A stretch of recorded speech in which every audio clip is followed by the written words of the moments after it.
Hello everyone, and welcome to another unscripted review with me, FreebieWits, your host. Today I'll be taking a look at RogueBook, another in a long line of roguelike card game deck builders that I enjoy playing that started all the way back with Slay the Spire. So if you ever played Slay the Spire or Monster Train or games along those lines, you'll know exactly what you're getting into. That said, there are a few differences here and there. For one, you play as two characters instead of one. Each character, as you might imagine, has their own special abilities, built-in mechanics, and set of cards. One thing I do like is how positioning and character combos work. They do feel like they're an actual team. There is a keyword in the game called combo, whereas if you play a character's card before playing the combo of the other character's card, the card becomes cheaper to play. Then you've got the melee and range keywords, which make the card more cheaper to play, depending on the character's positioning.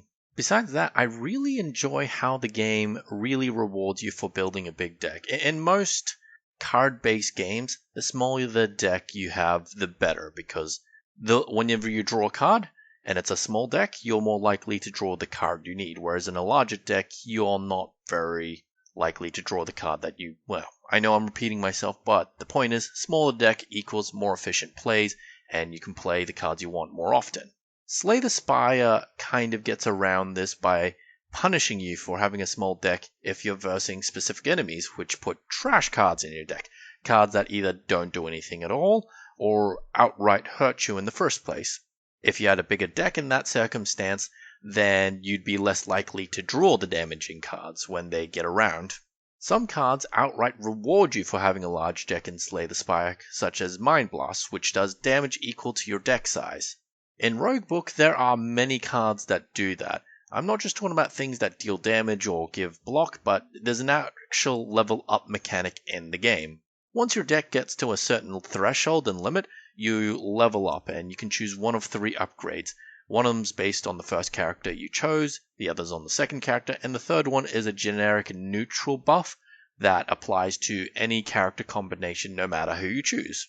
As someone who played Faeria quite a while ago, I really like seeing all the cards being brought to life on such a close, smaller scale. It's great seeing the Yaks fight and the Yakapult and everything.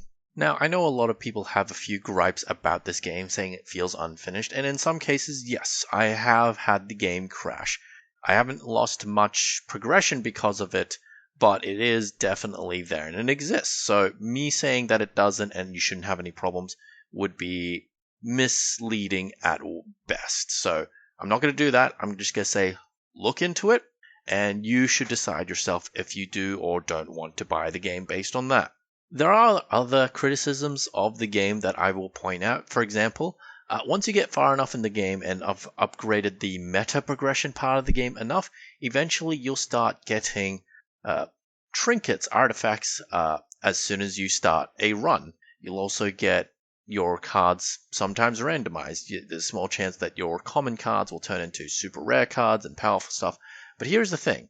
Depending on the artifact you get, you may not be able to match up your characters with said artifacts properly. So what do I mean by that? Well, there are some artifacts that say whenever this character plays a 2 mana cost card or higher, then a certain new effect comes in. But here's the thing. You don't actually get to see your deck when you get these artifacts right at the start. So I can't say, oh, did my character get a bunch of 2 cost cards when he started out? Or does he just have the default stuff? I don't actually know. That's not a problem that you get when you are in the middle of a run, because, well, at that point you've probably played your deck and or have reviewed it in between fights, all that sort of thing. It just seems like a strange quality of life adjustment that could have been fixed so easily but has been left out. Another thing that's not explained quite clearly are the gems. Certain gems have different effects. You can apply them to your cards to make them more powerful. For the most straightforward ones, they'll just give your card more damage. Now, there's a certain gem that will also put your card back into your deck after you've played it. But here's the thing. You can put this gem in a card that dissolves or removes it from play / the deck altogether.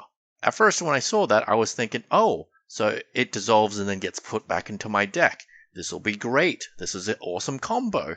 I'll be unstoppable. This is not what happens at all. It just disappears, goes away forever. I essentially just wasted a gem. And then you have ally cards. Ally cards, in some cases, can attack the enemy.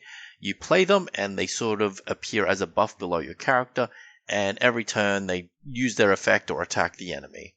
If I told you you had an ally card that attacked the enemy, and a +3 damage card, a +3 damage gem, and I applied it to that card, you'd think, oh, okay, the damage buff would apply to the ally, and the ally would do more damage. That's not what happens at all. That's not what happens at all. My point is, it just feels a bit inconsistent. I feel that some of the wording of the cards and some of the gems could be expanded upon to say, this does not apply to dissolved cards, or this only applies to attack cards and such. Then you have the charge keyword, which I like. It means if your character plays it from the back row, they will charge ahead and take, well, the front line position. However, cards without this keyword can still have your character run forwards. Whenever they play a block card, they run forwards. And this isn't made clear, at least not in the tutorial.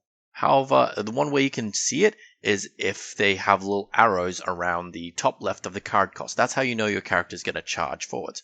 Why they don't just say, oh, this character's going to charge forwards when you play this card, I don't know. Or why they have the charge keyword at all, if they can just have a charge keyword replaced with those little arrows around the top left. It's very inconsistent. You're having two visual indicators for the exact same mechanic. It just doesn't make sense. It feels like a waste. I'm not telling you to choose the charge keyword and apply it to every defend card, or have those little top left arrows applied to every charge card. I'm just saying pick one or the other, not both. It is a nitpick, I admit, something that doesn't really change how I play the game specifically, but as someone who studied game design, it just irks me in the weirdest way. Another thing that irks me, and this is another quality of life adjustment that could be made in the future, I feel, is how the little health ups work. Whenever you consume one of those little hearts, you get 10 hit points back to both your heroes, which is all fine and dandy. But here's the thing, it takes up an inventory slot, of which you only have 3, and once again, this is fine. However, if all 3 are filled up, and you kill an enemy and get an item that will take up this inventory spot, you have to discard something. You can't just use up all your health ups and then free that up that way and then get the new item. No. You have to either discard the item that you just got, or discard one of the 3 items taking up your slots, including your health up items. You can't just use them straight away. Now I know it sounds like I'm criticizing this game a lot, and I am, but I'm doing it out of a place of love. I really, really enjoy this game. If you love Slay the Spire, and you like Monster Train, Minion Masters, whatever, all those other card-based games, I do truly think you'll enjoy RogueBook a lot. In my opinion, the replayability on RogueBook is higher than most of the other ones, because they don't just add Ascension level stuff to make things harder on higher levels and replays. They add outright weird modifiers like replacing all vision towers with runes of sight. They replace things with golden fairies. Sure, there are the stock standard boring things that just make things straight up harder with numbers, and they make it so things cost more in the shops and such like that, but there are modifiers and mutations that keep things interesting as you play. Would I recommend RogueBook to everyone? And the answer is, if you enjoyed Slay the Spire and all those other deck building roguelike games, then absolutely, 100%. Would I recommend it to a new person? I'd say maybe start with Slay the Spire first, or if you want to go the free to play route, maybe Hearthstone's adventure mode.